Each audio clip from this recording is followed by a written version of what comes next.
N'hésitez pas à aimer ce témoignage, à vous abonner à la chaîne, à le partager sur vos réseaux sociaux et à activer les notifications pour recevoir les nouvelles lectures.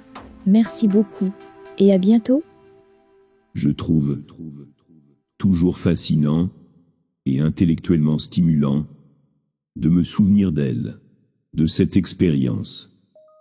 Je ne savais rien des expériences de mort imminente avant ma propre expérience directe. Il était difficile de mettre des mots sur cette expérience. Je n'ai jamais rencontré d'être ou de présence mystique, ni entendu de voix non identifiée. Je n'ai pas non plus rencontré d'être nommé dans une religion. L'expérience était vraiment réelle.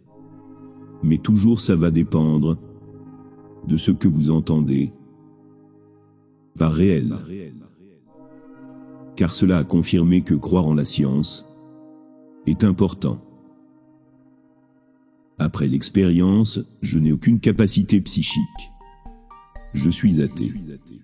Et les voici, mes souvenirs. Fin juin 2017, j'ai été victime d'un arrêt cardiaque.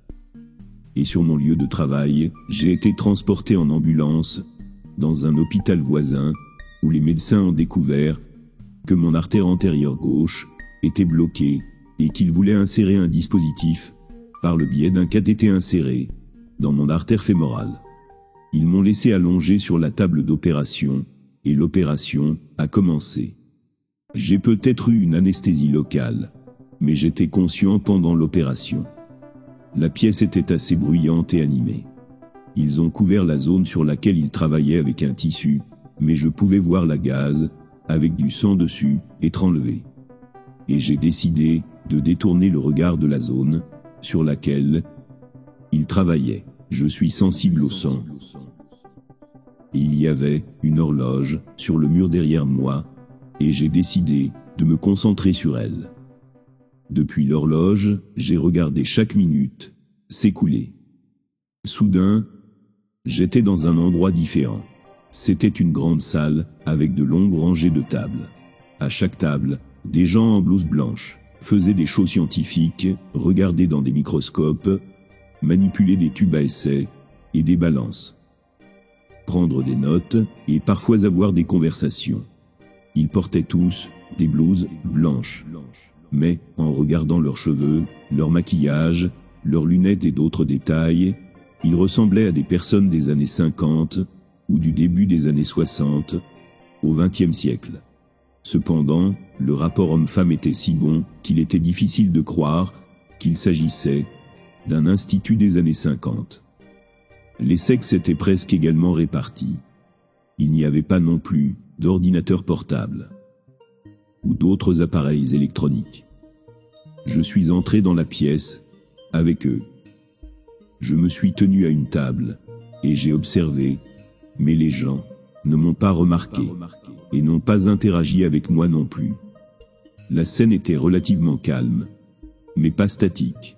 Les scientifiques parlaient parfois à voix basse, se déplaçaient, changeaient les réglages du microscope et de temps en temps, quelqu'un apportait quelque chose à quelqu'un d'autre. L'atmosphère était paisible et calme, et les scientifiques semblaient avoir un but. Le plus étrange, c'est que tout était en noir et blanc, comme un vieux film. Mais je ne regardais pas un film, moi j'étais dans la pièce avec eux. J'ai perdu la notion du temps, et j'ai simplement observé les scientifiques au travail. Je me sentais complètement calme, et dans une paix très profonde. De cette scène tranquille, je me suis soudain retrouvé sur la table d'opération. Les gens criaient, et j'étais recroquevillé comme un bébé, dans le sein de sa maman. Mon médecin m'a dit de me détendre. Je l'ai fait. Et ils ont continué la procédure. J'ai regardé à nouveau l'horloge, et j'ai vu qu'il ne s'était écoulé que 5 minutes environ. J'ai découvert plus tard que mon cœur s'était arrêté à mi-chemin. Ils ont installé un défibrillateur, et mon cœur a redémarré. Mais j'avais de dispositifs, et ils craignaient que ce soit un problème. Et si on regarde mon état Bref, j'avais encore des problèmes après l'intervention. Cependant, l'artère a été soulagée. Et l'opération a été un succès total, grâce à la sagesse de mes médecins. Bien sûr, j'y ai beaucoup réfléchi depuis, et j'ai discuté de cette expérience avec mon cardiologue. Il a suggéré que mon idée de rendre la scène en noir et blanc pour économiser la bande passante était peut-être bonne pour un ordinateur, mais probablement pas pour un être humain. J'en suis venu à la conclusion que c'était sa manière à lui de me rassurer. Et je me suis interrogé si peut-être le message de cette expérience était-il que la médecine allait me sauver. J'ai toujours pensé que j'utilisais des images en noir et blanc pour éviter les distractions, et pour être capable de mieux me concentrer, ou encore pour évoquer le film de ma vie, tel que je le connais. Je m'en suis remis, et maintenant, 4 ans plus tard, je vais bien. À l'époque, j'étais neutre sur mon expérience de mort imminente. Mais maintenant, je considère que c'est une expérience très positive. Avant mon expérience, j'ai grandi en tant que chrétien évangélique, dans un environnement légèrement fondamentaliste, puis je l'ai rejeté. Je suis devenu bouddhiste, pendant un certain temps, à l'université. Je n'ai pas changé ou adopté de pratiques religieuses depuis cette expérience. J'ai fait de petits changements dans ma vie depuis.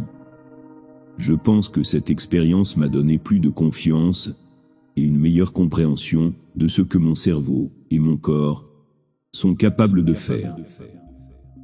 Je n'ai jamais rencontré d'être ou de présence mystique, ni entendu de voix non identifiée. Je n'ai pas non plus rencontré d'être nommé dans une religion. Il était difficile de mettre des mots sur cette expérience. En substance, il est relativement facile à décrire, mais je ne pense pas qu'il puisse être facilement exprimé en mots. Je me souviens avec plus de précision que d'autres événements de ma vie qui se sont produits à cette époque. Mes souvenirs d'avant et après l'expérience sont moins vifs et moins précis qu'au moment de mon expérience. Les souvenirs d'avant étaient dus à la douleur et à l'anxiété, tandis que les souvenirs d'après étaient dus à l'expérience en elle-même. Ou peut-être que c'étaient les sédatifs. Après l'expérience, je n'ai aucune capacité psychique, ni inhabituelle ou spéciale, qui n'était pas présente avant l'expérience. C'était significatif pour moi, car cela a confirmé que croire en la science est important. Je l'ai partagé et l'ai dit à mon meilleur ami quelques jours plus tard, à d'autres amis un peu plus tard, et à mon cardiologue dans la foulée. Ils étaient tous ouverts et ne m'ont pas jeté un seul regard désapprobateur. Je ne savais rien des expériences de mort imminente avant ma propre expérience directe. L'expérience était vraiment réelle. Mais toujours ça va dépendre de ce que vous entendez par réel. L'expérience était très vive, et je sais ce que je vivais à ce moment-là. Mais je ne pense pas être allé physiquement ailleurs pendant l'expérience. Mais pour moi, tout s'est passé dans mon cerveau. Je pense que j'ai moins de crises de panique maintenant qu'avant, à cause de cette expérience.